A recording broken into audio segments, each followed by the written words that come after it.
If you're a regular viewer of the Kit Guru channel, you will know that I reviewed the ASUS ROG Strix Scope TKL Moonlight White Edition back in March. I thought that keyboard was great and possibly one of the best keyboards I've reviewed so far during my time here at Kit Guru. Well, today I have the ASUS ROG Strix Scope RX TKL Deluxe wireless gaming keyboard, and this retails for $149.99 here in the UK. It has 3 different ways to connect to your PC, Bluetooth, 2.4 GHz wireless and wired modes, and it features RX optical switches that are exclusive to ROG keyboards.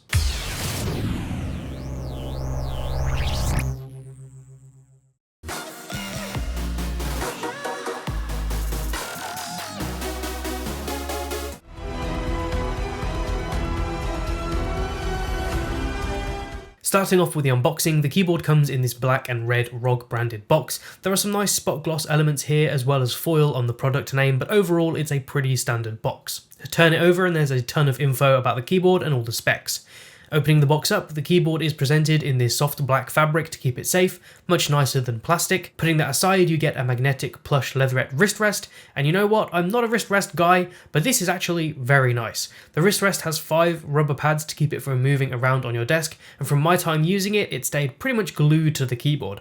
I'm also reviewing the NZXT function at the same time as making this review, and that comes with a silicone coated wrist rest, and I much prefer this one. The wrist rest that comes with the ROG keyboard is soft and comfortable, and even though I never tend to use wrist rests, I actually use this for most of my testing. The one complaint I do have about it is that the magnets aren't actually that strong, but as I said, it's not really detached from the keyboard that often, so it's not really an issue. Inside the box you also get a braided USB Type-C to Type-A cable to either use the keyboard in wired mode, or you can use it paired with the included dongle extender to offer a more stable wireless connection. To use this, you just plug the wireless dongle into one end of the extender, and then plug the extender into your PC with the provided USB cable, and you're good to go. Finally, you get all the paperwork, so a ROG sticker, quick start guide, and warranty booklet, and that's pretty much it. You don't get a keycap puller with this keyboard, but I assume that's to do with the type of keycap we have here, and I'll come back to that later. So being a TKL 80% keyboard, you get more room on your desk, which is especially good for wider mouse movements without sacrificing too many keys. I've said this in other reviews, but TKL is my favourite size keyboard, and the reason for that is you still get very clear and easy to use function keys while also getting a nice compact device. So looking at the size of this keyboard, it measures 35.6 centimeters by 13.6 centimeters by 3.9 centimeters and weighs 870 grams, or if you include the wrist rest, it's 1.03 kilos.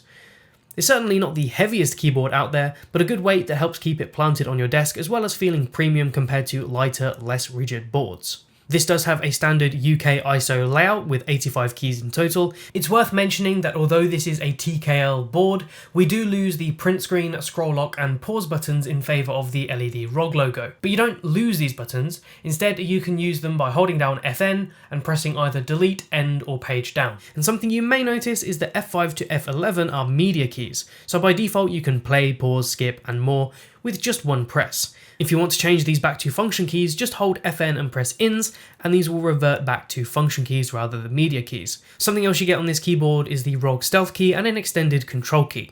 The Stealth button minimises all of your windows in an instant, and I kind of covered how I don't really think many people will use this, but I guess it could be beneficial in some situations. And as for the extended control key, before I'd actually used one of these Strix Scope keyboards, I always thought this was a completely unnecessary change to a standard keyboard layout, but actually after playing FPS games, it's been useful and puts less stress on my finger due to the placement. Like the other Strix Scope keyboards, this has an aluminium top plate designed to improve durability, and there is basically zero flex to this board even with a lot of pressure. There are no creaking noises, no odd sounds, no rattling, and no pinging from bottoming out the keys either. And that metal pinging noise is something I'm hearing more and more in poorly made keyboards being sent here to Kit Guru that have an aluminium top plate, but this is flawless. The aluminium top plate is also nicely cut and looks great on the keyboard, it looks smart, and overall build-wise the keyboard is very well made.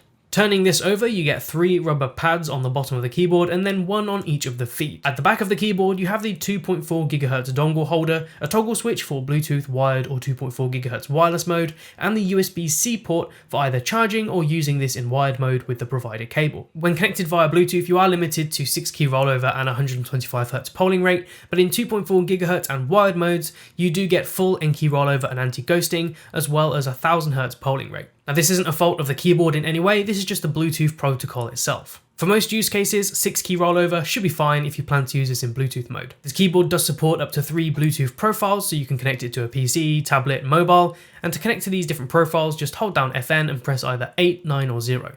Connecting this in 2.4 GHz wireless mode is incredibly easy. Just take the dongle out of the back, plug it into your PC and switch the keyboard to 2.4 GHz mode on the toggle, and that's it. It should connect. When it comes to battery life in Bluetooth mode, you should get around 145 hours with the lighting off and 84 hours with the default lighting on. In 2.4 GHz mode, you'll get slightly less with approximately 137 hours with the lighting off and 76 hours with the lighting on. Obviously, these are rough guidelines, and the battery life you get from this keyboard will depend on how much you're actually using it, the LED brightness, and so on. I actually tested the battery life this week, and after using it pretty much every single day with LEDs on, about 50%, the battery was still at 30% at the time of writing this review, so I'm really impressed. You can also extend the battery life of this keyboard by using a few of the battery saving features in Armory Crate, and I'll come to that later. The keycaps we get on this keyboard are PBT double shot, which should offer long-lasting durability. These keycaps have a slight texture to them and feel great when typing or just when you're resting your fingers on them when gaming. It's worth bearing in mind that the keycaps you get on this keyboard are designed for the RX optical switches, so finding custom keycaps for this keyboard will be extremely difficult, if not impossible. I couldn't find any online. This is something to bear in mind if you're the kind of person that tends to lose or might break your keycaps. Looking at you, angry gamers.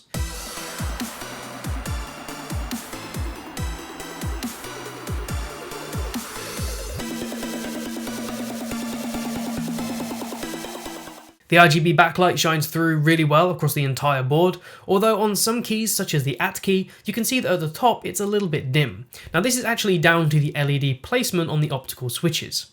The LED is embedded right in the center of the switch, so although we get fantastic shine through right in the middle, keys that have stacked legends don't look quite as good. This affects longer keys as well, such as the caps lock key. If you look closely, you can see that the C and the S are slightly dimmer than the A and the P. Now I don't think this is a huge problem, but I certainly think it makes the keyboard look a lot less uniform. Besides that slight complaint about the lighting though, the switches are fantastic. These RX optical switches utilize infrared actuation with a 1.5mm actuation point, 4mm of total travel, with an initial 40g force, and go to 55g force in total. Typing on this keyboard has been incredibly pleasant. I've barely mistyped since having it, and the switches themselves, being linear, are buttery smooth and reasonably quiet.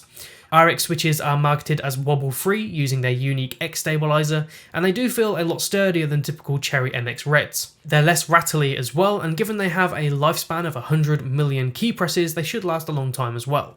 And here's a quick sound test.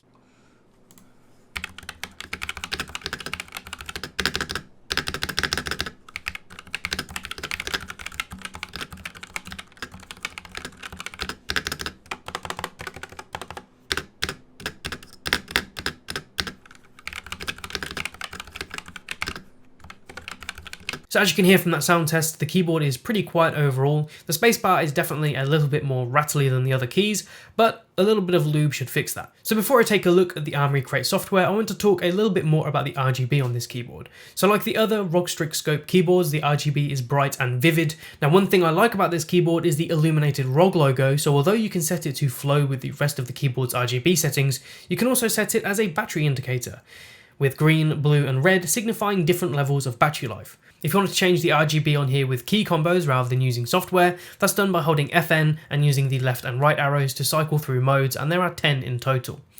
Adjusting the brightness is done by holding FN and pressing the up and down arrows, so it's incredibly straightforward to change the RGB on here. The only thing is you can't change the static colour if you want to, and that's where Armory Crate comes in. Opening up Armory Crate, you can remap every single key to do whatever you want, like launch applications, open a website, launch Armory Crate, and much more. You can also disable Alt-Tab and Alt-F4, which is great for gamers. From the RGB indicator tab, you can decide how you want the ROG logo to behave, whether you want it to sync with the keyboard or reflect battery life like I mentioned earlier. You can also choose to have the Bluetooth profile keys 8, 9, and 0 permanently lit white. So moving on to the lighting tab, here you can fully customize the per key RGB lighting. There are 10 different modes to choose from, and all of them allow you to change the LED brightness, which is perfect for saving battery. For those of you who love RGB, you'll be spoiled for choice when it comes to options. Next you have the power tab, and from here you can see the remaining battery life as well as customized battery saving options such as lighting alerts when you have low battery, sleep mode timers, as well as power saving modes. Then finally you have the firmware update tab to ensure your keyboard is always up to date. After a good week of using this keyboard for both gaming and typing in general, I can confidently say that this is a well-made, premium feeling keyboard that offers a great typing experience. There are a few bad points like the slightly dim RGB on some of the keycaps that I mentioned earlier and the clanky spacebar, but these are definitely not going to cause major issues. If you're looking for a solidly built mechanical gaming keyboard that offers tri-mode connectivity, I have no issues recommending this keyboard. So that's it for this review. If you enjoyed it, be sure to leave a like, it really helps out the Kit Guru channel. If you want to see more from us, be sure to subscribe, hit that bell icon, and you'll be notified when Kit Guru uploads another video. If you want to pick up a Kit Guru t-shirt like the one I've been wearing in this video, the merch links are in the description. You can also check us out on Patreon to support us and you'll unlock exclusive content. Be sure to follow us on social media for the latest updates. My name's Jack, you've been watching Kit Guru, and I'll see you in the next one.